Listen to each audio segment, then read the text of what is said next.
Halo teman-teman, apa kabar?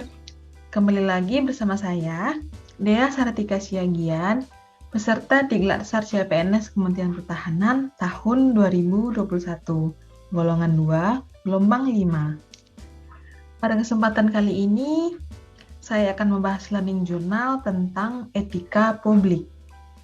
Etika publik itu sendiri masih merupakan salah satu nilai-nilai dasar PNS.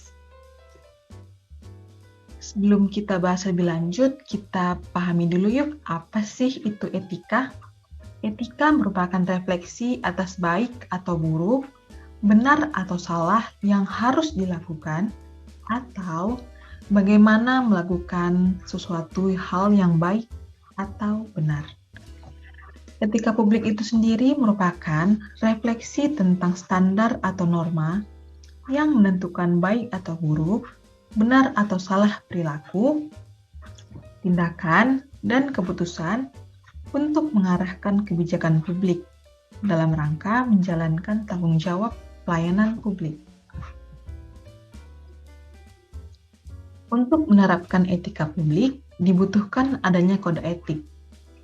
Kode etik merupakan aturan-aturan yang mengatur tingkah laku dalam suatu kelompok khusus. Sudut pandangnya hanya ditujukan pada hal-hal prinsip dalam bentuk ketentuan-ketentuan tertulis.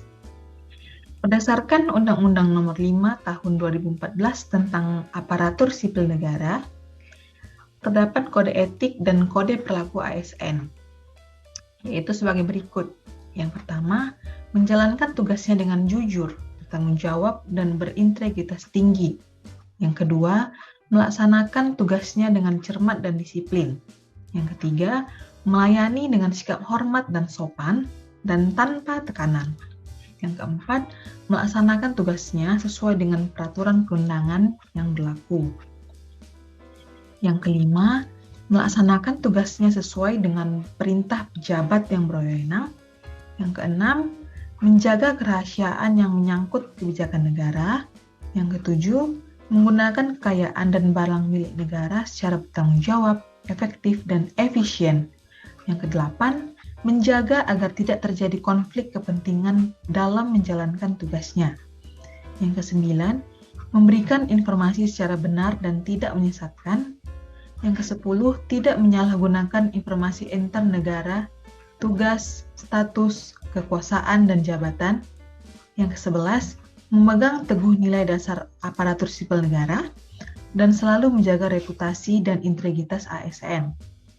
Dan yang ke-12, melaksanakan ketentuan perundang-undangan mengenai disiplin pegawai ASN. Jadi, nilai-nilai dasar etika publik sendiri memiliki poin-poin seperti berikut. Memegang teguh ideologi Pancasila, setia mempertahankan UUD NKRI 1945, mengabdi pada negara, menjalankan tugas secara profesional, membuat keputusan berdasarkan prinsip keahlian, menciptakan lingkungan kerja yang non-diskriminatif, memelihara standar etika luhur, mempertanggungjawabkan tindakan dan kinerja kepada publik, memiliki kemampuan dalam melaksanakan kebijakan program pemerintah, memberikan layanan kepada publik secara jujur, tanggap, cepat, tepat, akurat, berdaya guna, mengutamakan kepemimpinan yang berkualitas tinggi, menghargai komunikasi, konsultasi, dan kerjasama, mengutamakan pencapaian hasil, mendorong kesetaraan, dan meningkatkan efektivitas sistem pemerintahan yang demokratis. Fokus utama pelayanan publik itu sendiri antara lain pelayanan publik yang berkualitas dan relevan, sisi dimensi reflektif sebagai penimbang dan alat evaluasi, dan modalitas etika jembatan antara norma moral dan tindakan faktual.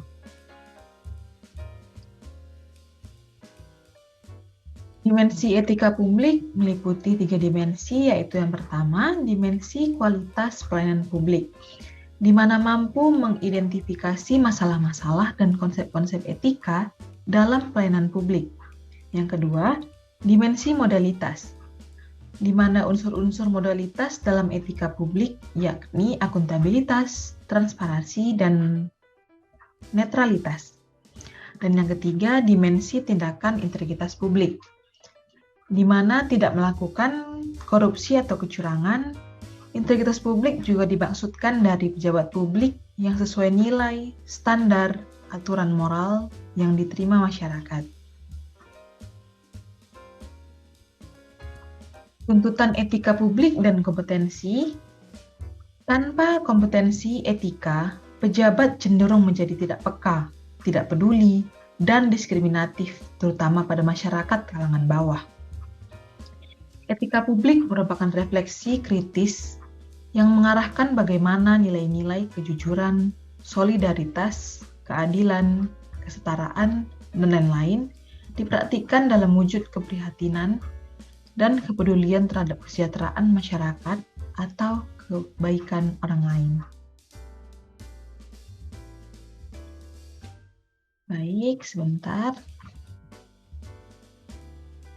Sumber-sumber kode etik ASN yang telah berkembang dalam sistem administrasi publik sejak zaman kemerdekaan yaitu yang pertama, Peraturan Pemerintah Nomor 11 Tahun 1959 tentang Sumpah Jabatan Pegawai Negeri Sipil dan Anggota Angkatan Perang. Yang kedua, Peraturan Pemerintah Nomor 21 Tahun 1975 tentang Sumpah Janji Pegawai Negeri Sipil. Yang ketiga, Peraturan Pemerintah Nomor 30 Tahun 1980 tentang Peraturan Disiplin Pegawai Negeri Sipil.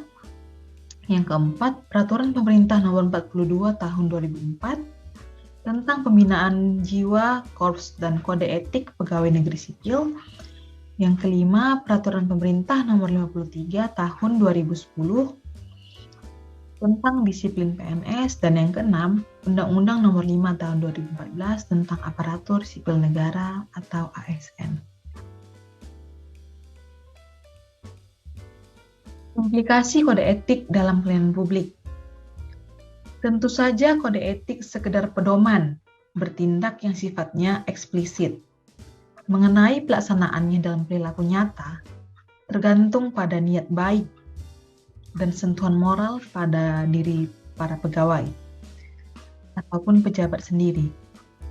Para pegawai dan pejabat perlu terus diingatkan akan rujukan kode etik PNS yang tersedia, yang perlu dibarengi dengan diskusi mengenai berbagai kasus nyata yang dialami oleh seorang pegawai di dalam lingkungan kerjanya masing-masing.